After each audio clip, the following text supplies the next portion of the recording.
I'm going to be talking to intrepid Alberta blogger David Climenhaga about some comments he recently made on social media about Alberta Premier Jason Kenney wanting a Pierre Trudeau National Energy Program style strategy to build pipelines out through Ontario. So it should be interesting. Welcome to the interview, Dave. Well, thank you very much, Markham. Nice to see you. Likewise. Now, I've seen this argument circulating in a few places over the last couple of years. What's your take on it? Well, just to start, I think I've probably said this on my blog about 10 times. I was looking back at previous times when I've said it, and I'm being a little tendentious, but only a little, because my key point, and you've made this point too, and in your material, is that you cannot do major projects like this that are being advocated to happen at the snap of a fingers by the Alberta government without government involvement.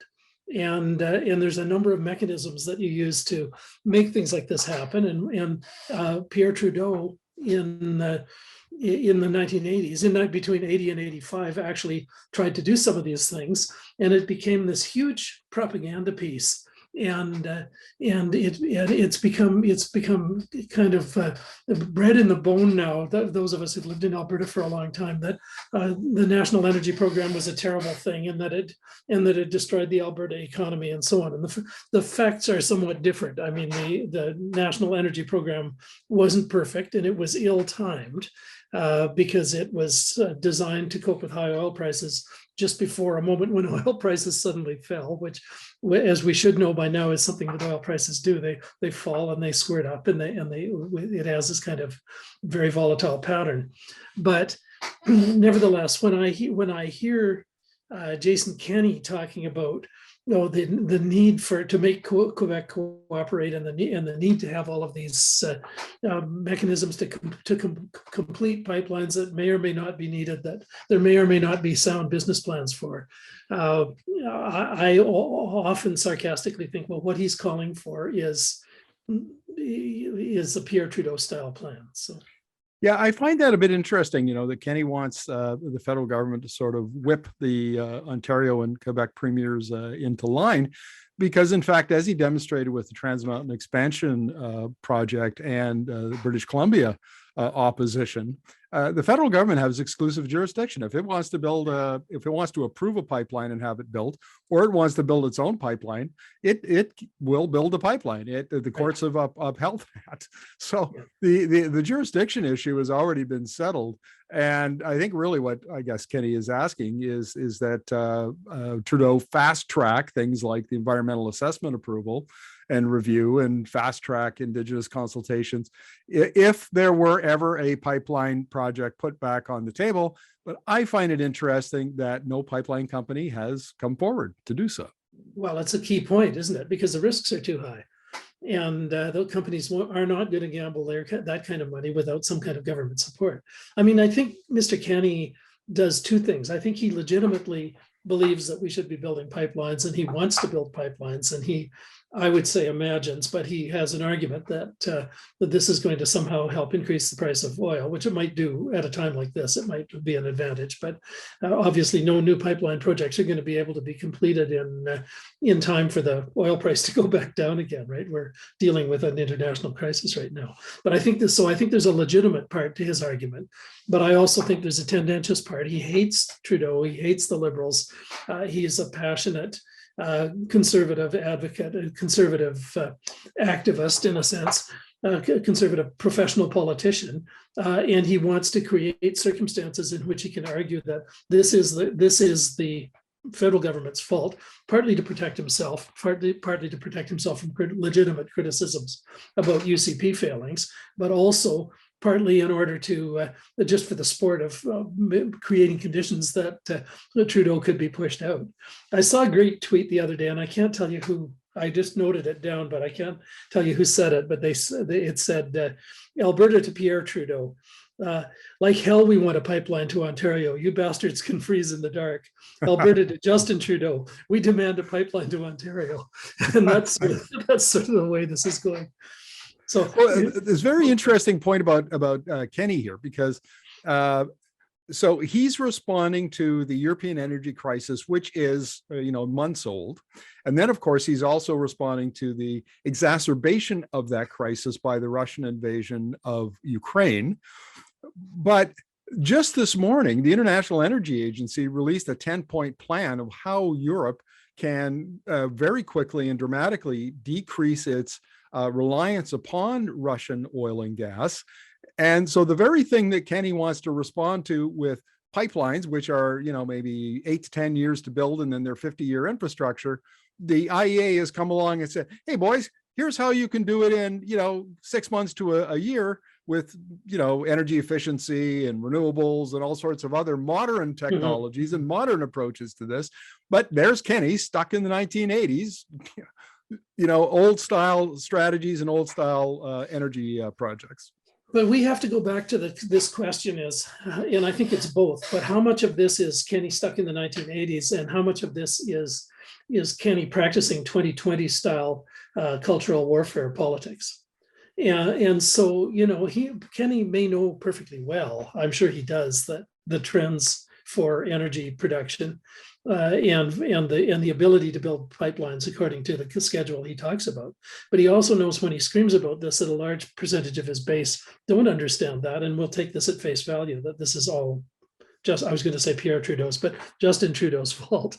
It's all Pierre Trudeau's fault forever now, because we've established that narrative whether or not it was true. And I have to say that if you look back, parts of that narrative are true and parts of it aren't true. And the one big thing that happened was that the oil price collapsed shortly after the National Energy Program had been established, and that pulled from the table, in a sense, a lot of the way the program was going to be financed, and also some of the need for the program in the short term. But I used to cover business for the Globe and Mail, and I didn't cover the oil industry, but I did cover the steel industry, and I was always struck by how big executives, highly paid executives in business, didn't either understand or pay attention to how cyclical their industries were. And we do this in politics and in normal political discourse too. It should be obvious to Albertans by now that oil prices are volatile, and yet we never behave as if they are. It's the famous joke about the bumper sticker that no one's ever actually seen. Please God, give us another oil boom, and this time we promise not to piss it all away. Or as I heard it put the other day, please, Mr. Putin, give us one more oil boom.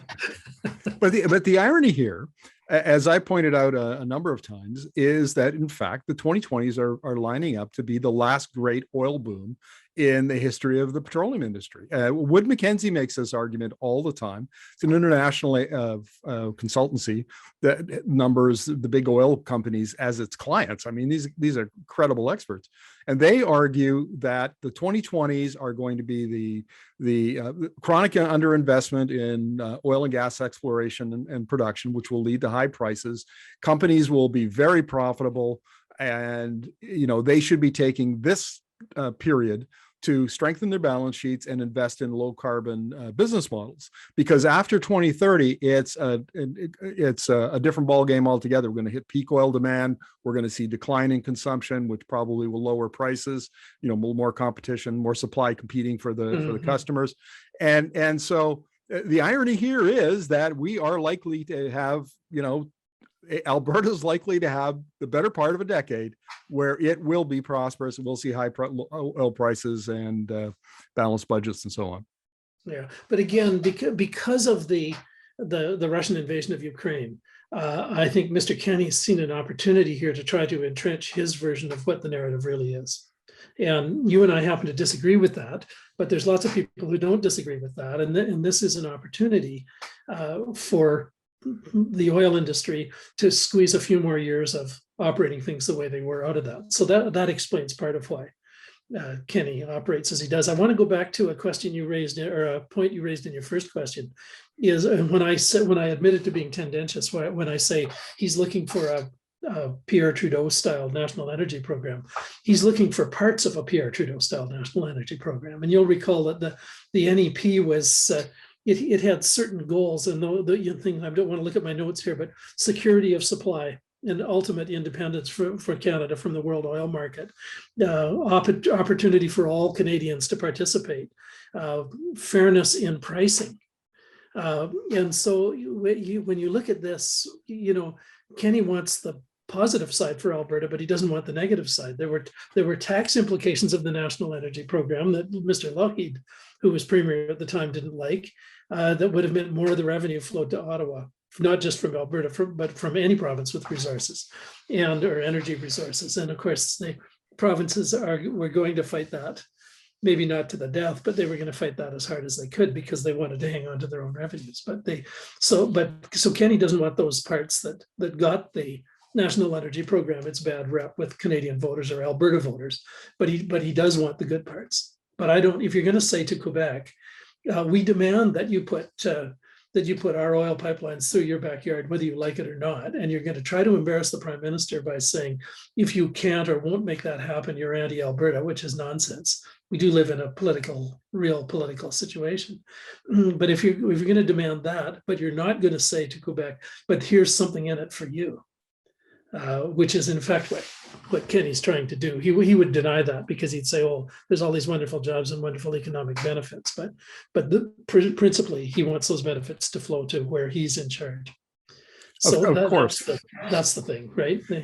And of course, now you brought up the issue of narrative here, and this is one thing, because you're a political blogger first and foremost. I want to discuss this with you. This will be our last question. I think in Alberta, starting in about 2018, Kenney has done a brilliant job of managing the narrative around energy, around oil and gas. And I disagree with a lot of what he says. Nevertheless, the fact is that he has used it to his political advantage. And you can see with an election in the offing a year from now that he's cranking it up again. And so a lot of the point I want to make here is not about Kenney. It's the response from the other parties, particularly Rachel Notley and the NDP. They've never had an answer for Kenney's energy narrative, and they've been silent on this particular issue. I haven't seen any pushback from them. And what's your take on that? Well, my take is somewhat like yours. I mean, I think that the opposition parties tend to repeat the government's talking points, which is never best practice in kind of narrative building, right?